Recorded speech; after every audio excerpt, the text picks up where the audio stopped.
اے ایمان والو، اللہ سے ڈرتے رہو اور ہر شخص کو دیکھنا چاہیے کہ اس نے کل یعنی آخرت کے لیے کیا سامان بھیجا ہے۔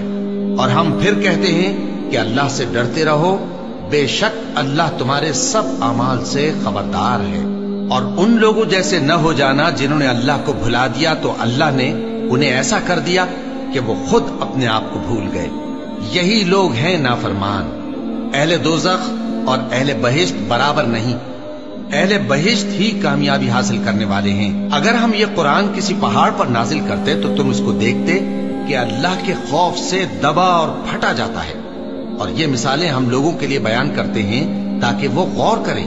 وہی اللہ ہے جس کے سوا کوئی معبود نہیں، پوشیدہ اور ظاہر کا جاننے والا، وہ بڑا مہربان ہے، نہایت رحم والا ہے۔